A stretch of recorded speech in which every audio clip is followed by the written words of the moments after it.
तो हम लोग अकाउंट्स पढ़ने जा रहे हैं। अकाउंट्स में मैं आपको कल परफॉर्मा बता रही थी, आधा परफॉर्मा में हम लोगों ने वीडियोस खत्म कर दिया था, तो आज उसके आगे का परफॉर्मा हम लोग देखेंगे। हम लोग बता रहे थे परफॉर्मा ऑफ ट्रायल बैलेंस। ठीक है, चलिए परफॉर्मा ऑफ ट्रायल बैलेंस तैयार करेंगे जल्दी से।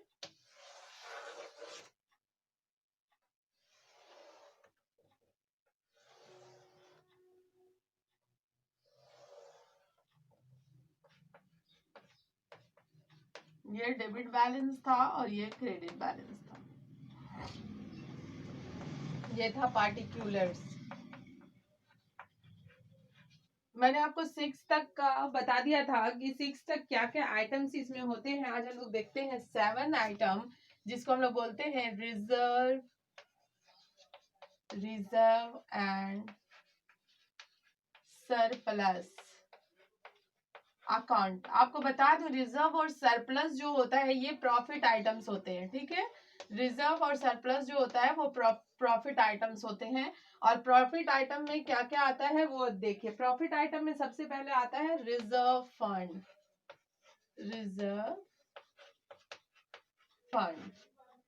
दूसरा आता है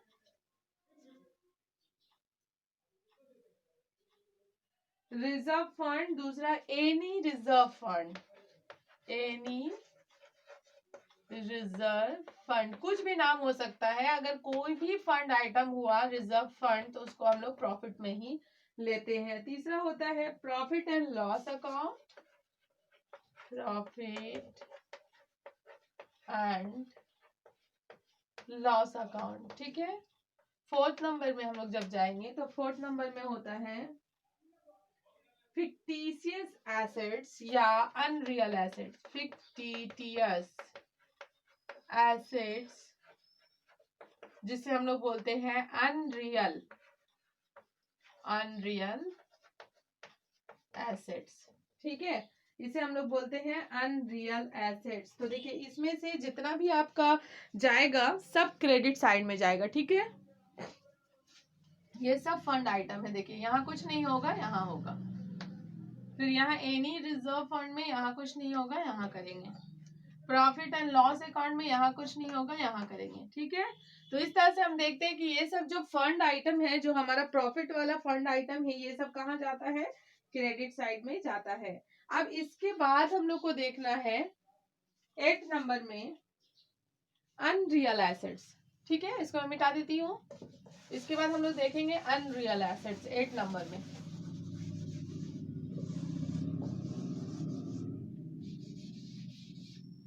लिखिए 8 नंबर अनरियल एसेट्स। अब अनरियल एसेट्स में क्या क्या एसेट्स आता है देखिए, पहला नंबर में लिखेंगे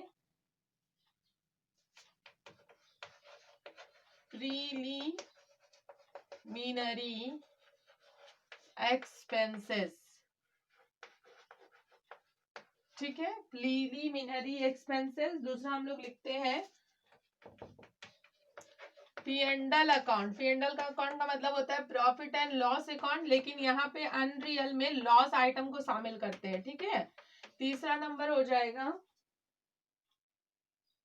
ओपनिंग स्टॉक। नहीं, ये 2 ही आइटम होंगे। ठीक है, 9 नंबर में आ जाएगा opening stock.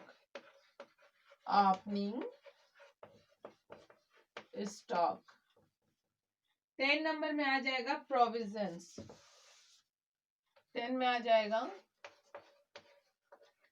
Provisions for bad and doubtful debts। Provision for bad and doubtful debts. ठीक है, तो सबसे पहले ये दोनों देखते हैं, चूंकि ये दोनों लॉस आइटम्स है, डेबिट साइड में चले जाएंगे। ओपनिंग स्टॉक डेबिट होता है, इधर नहीं हो रहा है। ठीक है, ओपनिंग स्टॉक भी डेबिट होता है, provision for bad and doubtful debts भी डेबिट होता है। तो इस तरह से ये एक परफॉर्मर शुरू खत्म हो गया, एक परफॉर्मर बन गया ये। यहाँ पे हम लोग ग्रैंड टोटल करते हैं और यहाँ पे लिखते हैं grand total, grand total, GT, grand total.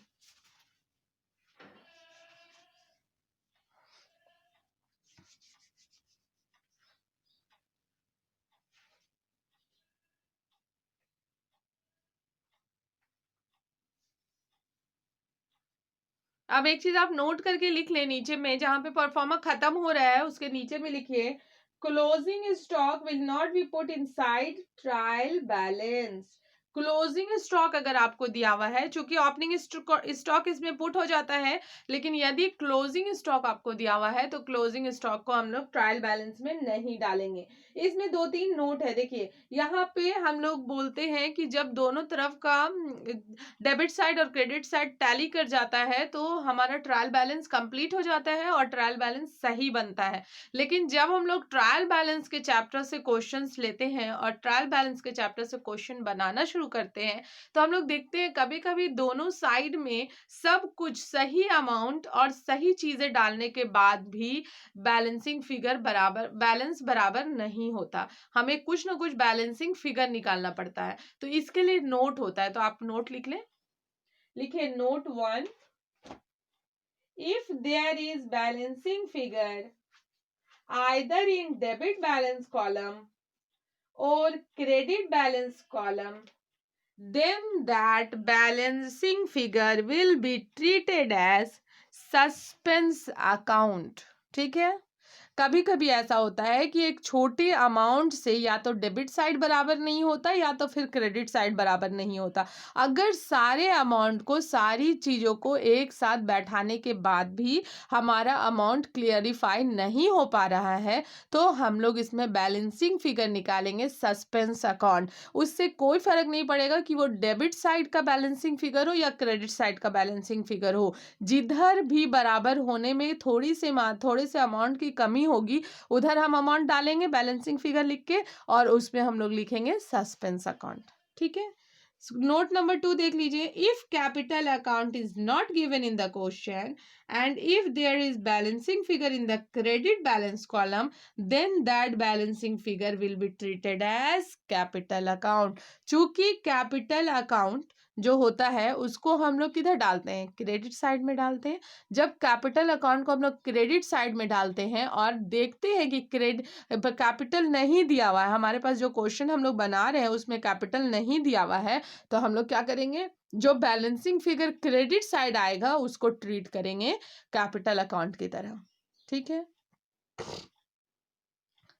और नोट नंबर 3 देख लीजिए, closing stock generally closing stock will not be put in the inside trial balance but if cost of goods sold is given in the question then closing stock will always shown inside trial balance. देखिए option 3 बहुत important है क्योंकि अभी आप जब आगे question इसका बनाना शुरू करेंगे तो आपको कहीं ना कहीं कॉस्ट ऑफ गुड्स सोल्ड दिखाने लगेगा। कॉस्ट ऑफ गुड्स सोल्ड, कितना कॉस्ट का गुड्स सोल्ड हुआ है। जब भी कॉस्ट ऑफ गुड्स सोल्ड और क्लोजिंग स्टॉक दोनों आपको क्वेश्चन में दिया हुआ है तो आपको ये ध्यान रखना है कि उस वक्त में ऐसा जरूरी हो जाता है कि आपको क्लोजिंग स्टॉक को पुट करना होगा ट्रायल बैलेंस के अंदर, क्योंकि सिंपली मैंने अभी आपको नोट लिखवा दिया कि यदि क्लोजिंग बैलेंस आपके ट्रायल बैलेंस में दिया हुआ है, यदि क्लोजिंग बैलेंस है ना, क्लोजिंग बैलेंस आपको दिया हुआ है तो आप उसको ट्रायल बैलेंस के अंदर नहीं डालेंगे। लेकिन अगर आपके पास क्लोजिंग बैलेंस दिया हुआ है और कॉस्ट ऑफ गुड्स सोल्ड भी दिया हुआ है तो आप क्लोजिंग बैलेंस को ट्रायल बैलेंस के अंदर डालिएगा। ठीक है, और डालने के बाद ही ये इक्वल होगा और दोनों साइड में बराबर हो जाएगा।